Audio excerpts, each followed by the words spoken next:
नमस्कार फ्रेंड्स, हमारे YouTube की ऑनलाइन क्लासेज में आपका हार्दिक स्वागत और हार्दिक अभिनंदन। हम जो है अम्ल व क्षार की विभिन्न अवधारणाओं के बारे में पढ़ रहे थे और हमने जो है आर्यनियस की थ्योरी और ब्रोंस्टेड-लोरी की थ्योरी जो है हमने कल के सेशन में डिस्कस की थी। आज हम जो है एसिड एंड बेसिस की जो थर्ड कंसेप्ट है, लुईस कंसेप्ट जिसे कहते हैं, उसके बारे में जो है हम डिस्कस करने जा रहे हैं। देखिए, लुईस कंसेप्ट की यदि हम बात करें तो 1923 यानी 1923 में लुईस नामक के वैज्ञानिक ने इस अवधारणा को दिया था। अब ये जो अवधारणा है, ये जो कंसेप्ट है, ये एक्चुअली है किसके ऊपर डिपेंड है, यानी कि ये किसके ऊपर डिपेंड है। तो देखिए, ये जो लुईस अवधारणा की अपन बात करते हैं, ये लोन पेयर के ऊपर आधारित है।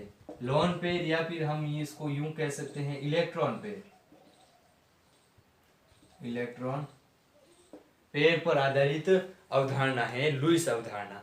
देखिए, इस अवधारणा की बात करें तो ये अम्ल और क्षार की थर्ड अवधारणा कही जाती है। और इस अवधारणा में क्या होता है कि अम्ल की बात करें तो अम्ल वे पदार्थ होते हैं जो कि इलेक्ट्रॉनों को जो है ग्रहण करते हैं। जी हाँ, अम्ल वे पदार्थ होते हैं, लिखते हैं यहाँ पर, अम्ल वे पदार्थ होते हैं, वे पदार्थ होते हैं जो इलेक्ट्रॉन युग्म ग्रहण करते हैं, और क्षार वे पदार्थ होते हैं जो इलेक्ट्रॉन युग्म को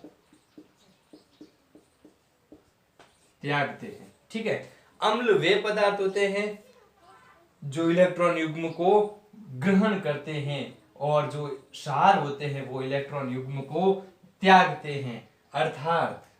अर्थात जो अम्ल होते हैं वो अम्ल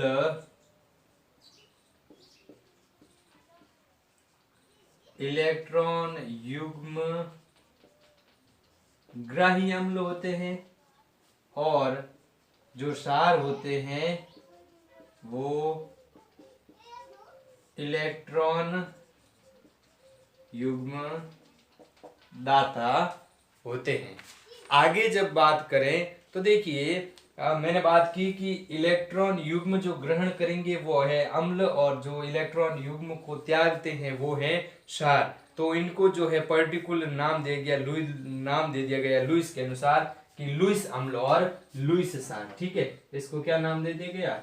लुईस अम्ल व लुईस क्षार। देखिए, यदि हम एग्जांपल देखें तो देखिए,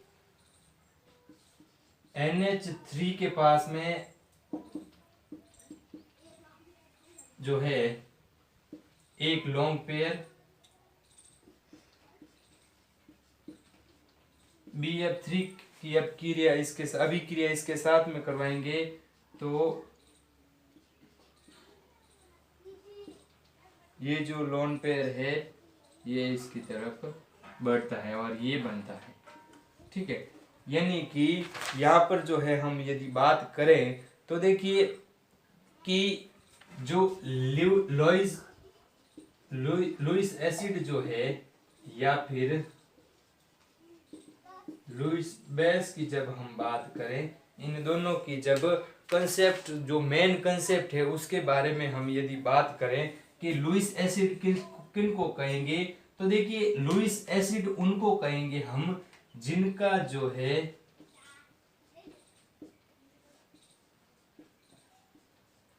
अष्टक जो है, ऑक्टेट जो है वो अपूर्ण होता है, यानी कि अष्टक जो है पूर्ण नहीं होता है। अर्थात जो है सामान्य जो है धनायन बनाते हैं उन्हें हम लुईस अम्ल के नाम से टंग करेंगे। यहाँ पर यदि हम एग्जाम्पल देखें तो देखिए, BF3 है, BCl H2 है, AlCl3 है। और जब लुईस सार की बात करें तो इलेक्ट्रॉन का जो एकांकी युग्म रखने वाले जो पदार्थ होते हैं, देखिए इलेक्ट्रॉन का एकांकी युग्म रखने वाले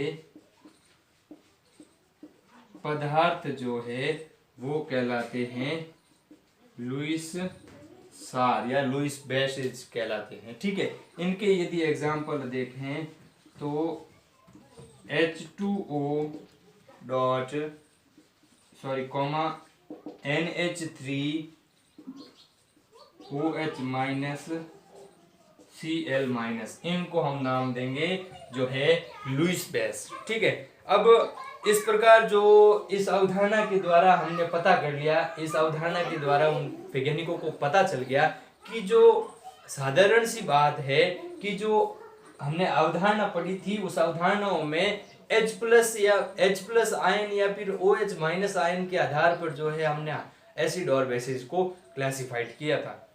लेकिन उन पदार्थों का क्या जो हाइड्रोजन विहीन होते हैं या फिर हाइड्रोक्सिल आयन विहीन होते हैं, जिनके अंदर हाइड्रोजन आयन या फिर हाइड्रोक्सिल आयन होते ही नहीं है, उनको हम कैसे किस कैटेगरी के अंदर रखेंगे?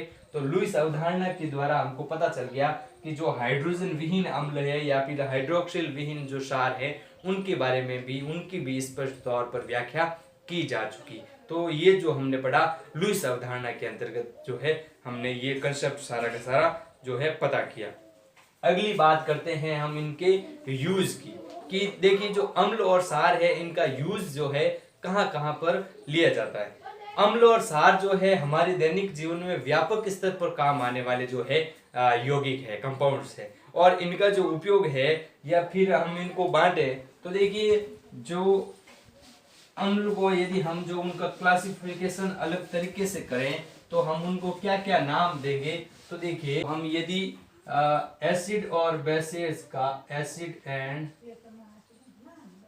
बेसिस का यूज हम पढ़े, इनका उपयोग जब पढ़े तो देखिए जो HCl है, H2SO4 है, HNO3 है यानी कि हाइड्रोक्लोरिक एसिड है, सल्फ्यूरिक एसिड है, नाइट्रिक एसिड है, इनको कहा जाता है खनिज अम्ल। ठीक है, मिनरल एसिड जिसे कहा जाता है। और यदि हम बात करें जैसे एसिटिक अम्ल है, सिट्रिक अम्ल है, या फिर विभिन्न प्रकार के जो हमको जंतुओं से, पौधों से जो एसिड प्राप्त होते हैं इनको कहा जाता है कार्बनिक एसिड, कार्बनिक अम्ल इनको कहा जाता है। ठीक है, अब जो है हम खनिज अम्लों का जो उपयोग देखें, इनका उपयोग देखें तो विभिन्न प्रकार के जो उद्योग धंधे हैं, उद्योग धंधों में बड़े बड़े जो फैक्ट्रियां हैं उनमें औषधि के रूप में, पेंट के रूप में, या फिर उर्वरक के रूप में, उर्वरक बनाने में इन एसिड्स का उपयोग किया जाता है। ठीक है, अब HCl का पर्टिकुलर यदि हम इसका यूज देखें तो इनका उपयोग जो है उर्वरक बनाने में,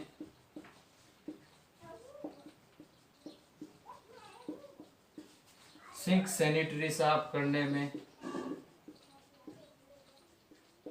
तथा और यदि हम जो है HNO3 का जो है HCl का यदि एक और देखें तो बॉयलर को साफ करने में, बॉयलर को साफ करने में, और HNO3 का यदि यूज देखें तो चांदी व सोने के जो आभूषण होते हैं वो साफ करने में इनका यूज किया जाता है। ठीक है। और आगे जब हम बात करें तो देखिए जब HCl और HNO3 यानी कि हाइड्रोक्लोरिक अम्ल और नाइट्रिक अम्ल को यदि हम मिलाएं तो देखिए जो HNO3 का 1 भाग और 3 भाग जो है HCl, इस रेशियो में हम इनको जो है मिलाएं तो हमको जो यौगिक प्राप्त होगा वो होगा एक्वा रेजिया, जिसे हम जो कहते हैं अम्लराज कहते हैं। और ये सोने जैसी धातु को भी गलाने में सक्षम होता है, सोने जैसी धातु को भी गला सकता है। ठीक है। H2SO4 की बात करें यानी कि सल्फ्यूरिक अम्ल, तो देखिए सल्फ्यूरिक अम्ल को जो है अम्लों का राजा कहा जाता है, किंग ऑफ एसिड नाम से सल्फ्यूरिक अम्ल को जाना जाता है। और इनका उपयोग जो है सेल में, कार में, गाड़ियों की जो बैटरी होती है इनके आदि के अंदर इनका उपयोग किया जाता है। और जो कार्बनिक एसिड जो है हम बात करें तो देखिए एसिटिक अम्ल का जो है सिरके में जो प्राप्त होता है एसिटिक अम्ल, हमको उसका उपयोग हम खाद्य परिरक्षकों के संरक्षण में या फिर अचार आदि सामग्री को सुरक्षित रखने में, कीटाणुओं जीवाणुओं से बचाने के लिए, खराब न हो उनसे बचाने के लिए जो है हम विभिन्न तौर से कार्बनिक एसिड का उपयोग करते हैं। ठीक है। और क्षार का जब उपयोग आए तो देखिए क्षार बेसिस जो है उनका उपयोग विभिन्न प्रकार से किस तरह किया जाता है तो वो भी हम देखते हैं। ठीक है। देखिए जो सार है, सार की बात हम कर रहे हैं। देखिए सार का उपयोग जो है उद्योग धंधों में साबुन है, अपमार्जक बनाने में जो है व्यापक स्तर पर इसका उपयोग किया जाता है। यदि यहाँ पर हम जो है सोडियम हाइड्रोक्साइड की बात करें तो देखिए सोडियम हाइड्रोक्साइड जो है NaOH, वो मिट्टी की अम्लता दूर करने में उपयोगी है, मिट्टी की अम्लता दूर करने में उपयोगी है। यहाँ पर जो है CaOH2 यानी कि कैल्शियम हाइड्रोक्साइड की बात करें तो देखिए कैल्शियम हाइड्रोक्साइड जो है वो मिट्टी की अम्लता दूर करने में, और जो सोडियम हाइड्रोक्साइड है वो हमारे विभिन्न प्रकार के जो कागज उद्योग है, ठीक है, और जो वस्त्र उद्योग है उनमें जो है मुख्य तौर से काम में लिया जाता है। ठीक है। अगले जो क्षार की बात करें तो देखिए जो MgOH2 है इसका नाम होता है milk of magnesia, milk of magnesia कहा जाता है इनको। और इसका उपयोग जो है हम एंटासिड के रूप में करते हैं, यानी कि हमारे पेट की कब्ज वगैरह दूर करने में जो है इसका उपयोग किया जाता है। ठीक है। तो ये हमने जो है विभिन्न प्रकार के जो हमारे दैनिक जीवन में अम्ल और क्षार के उपयोग आते हैं, इन उपयोगों को जो है जाना। तो नेक्स्ट सेशन में इससे आगे के टॉपिक के बारे में हम डिस्कस करेंगे। आज के टॉपिक में बस इतना ही। तब तक के लिए आपका बहुत बहुत धन्यवाद और बहुत बहुत आभार।